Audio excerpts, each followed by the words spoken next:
Hello food lovers, welcome to heavenly cooking channel. ఈరోజు మనం hotel style Puri కూర గురించి తెలుసుకుందాం.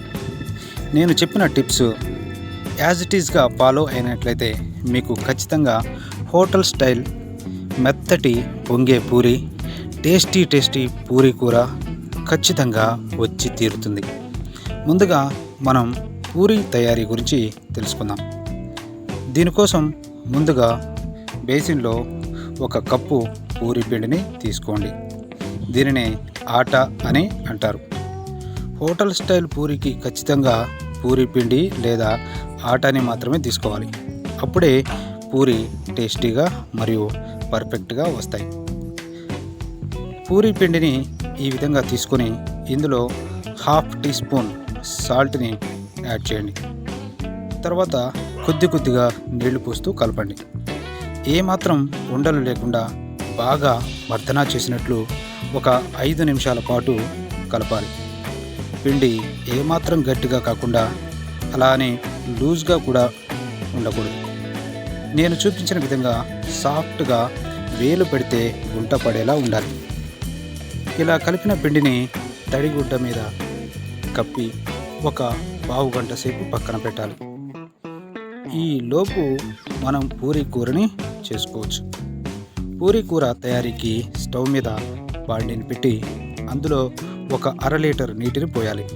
తర్వాత 4 చెంచాల శనగపిండిని తీసుకొని వేరొక బౌల్లో వేసి నీటిని పోసి ఉండలు లేకుండా శనగపిండి మొత్తం కరిగేలా కలిపి ఈ మిశ్రమాన్ని మనం పొయ్యి మీద పెట్టుకున్న నీటిలో పోయాలి. స్టవ్ని మీడియం ఫ్లేమ్లో పెట్టుకొని ఇందులో 1 టీ స్పూన్ ఆయిల్ని వేయాలి. వేసి ఈ మిశ్రమాన్ని బాగా కలపాలి. ఇలా ఆయిల్ వేయడం వల్ల ఈ శనగపిండి మిశ్రమం పొంగదు. ఇలా ఆయిల్ వేసిన తర్వాత అడుగు అంటుకుపోకుండా 5 నిమిషాలు గరిటెను తగిలిస్తూ బాగా కలపండి. ఇలా మధ్యలో కలుపుతూ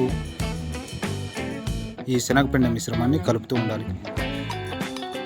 ఇది ఇలా స్టవ్ మీద ఉండగానే ఒక బంగాళాదుంపను తీసుకొని ఇలాంటి గ్రేటర్ సహాయంతో సన్నగా తురమాలి.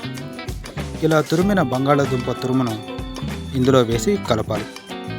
తర్వాత మరొక చిన్న సైజు బంగాళాదుంపను ఈ సైజు ముక్కలుగా కట్ చేసి ఇందులో వేసి కలపాలి. తర్వాత మరొక బాండీలో 2 టీ స్పూన్ల ఆయిల్ని వేసి ఇందులో 1 టీ స్పూన్ పోపు గింజలను వేయాలి. వెంటనే ముందుగా కట్ చేసి పెట్టుకున్న 3 మీడియం సైజు ఉల్లిగడ్డల ముక్కలను వేసి బాగా కలపాలి. తర్వాత బాండీ మీద మూత పెట్టి అలా వదిలేసి మధ్యలో ఉల్లిపాయ ముక్కలు ఫ్రై చేసుకోవాలి. ఒక 60% ఫ్రై అయ్యాక ఇందులో సన్నగా కట్ చేసి పెట్టుకున్న క్యారెట్ ముక్కలను వేసి కలపాలి. ఉల్లిపాయలు 70% వేగాక ఇందులో 1/4 టీ స్పూన్ పసుపు వేసి కలపాలి. పసుపు 1/4 టీ స్పూన్ సరిపోతుంది.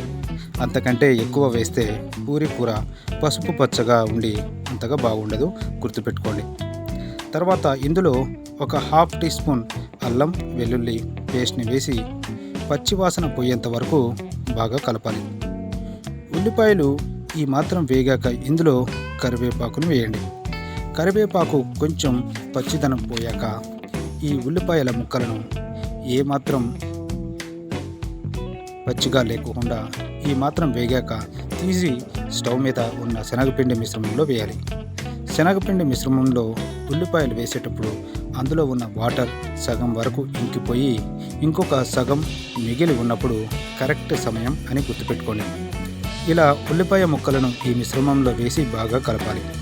తర్వాత ఇందులో 1/2 టీ స్పూన్ సాల్ట్ వేసి మీ రుచికి తగ్గట్టుగా కావాలంటే ఇంకొంచెం సాల్ట్ వేసి అడ్జస్ట్ చేసుకోండి.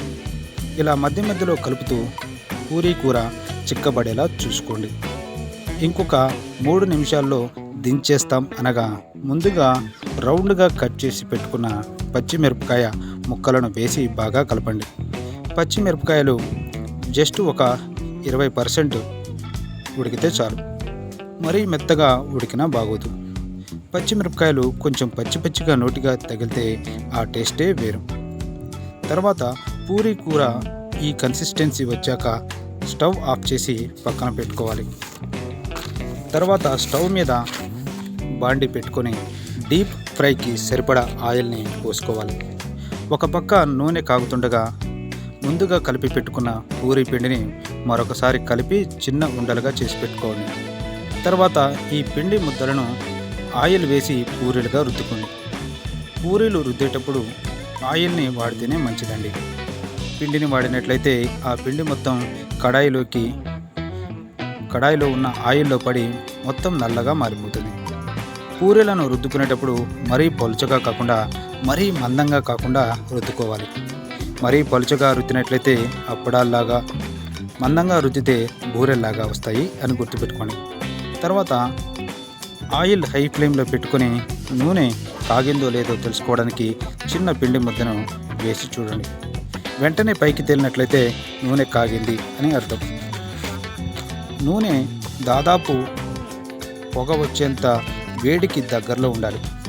పూరీలకు ఎప్పుడైనా నూనె ఫుల్ హీట్లో ఉండాలి, లేకపోతే పూరీలు కరకరలాడుతూ అప్పడాల్లాగా వస్తాయి. నూనెను హై ఫ్లేమ్లో మరిగిస్తూ రుద్దిన పూరీలను ఈ విధంగా కడాయిలో వేసి మీ చేతిలో ఉన్న గరిటెతో వెంటనే ఆ పూరిని నూనెలోకి వత్తాలి. అలా ఒత్తుతూ వదిలేస్తూ ఉండాలి. పూరి పొంగగానే వెంటనే వెనుక పక్కకు తిప్పాలి.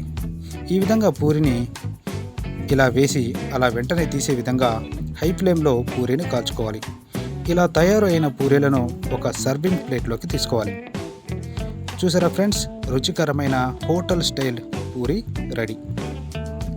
ఎంతో సాఫ్ట్గా ఒక్క చేతితో తుంచే విధంగా ఉండే పూరీ, టేస్టీగా ఉండే పూరీ కూర. నిజంగా ఫ్రెండ్స్ చాలా టేస్టీగా వచ్చింది. మీరు కూడా ఈ రెసిపీని తప్పకుండా ట్రై చేయండి. మీకు ఈ వీడియో నచ్చినట్లయితే వెంటనే ఈ వీడియోను లైక్ చేయండి. ఇంకా మా ఛానల్ని సబ్స్క్రైబ్ చేసుకోండి ఫ్రెండ్స్. దీనివల్ల మరిన్ని వీడియోలు చేయడానికి మాకు అవకాశంగా ఉంటుంది. Thank you friends.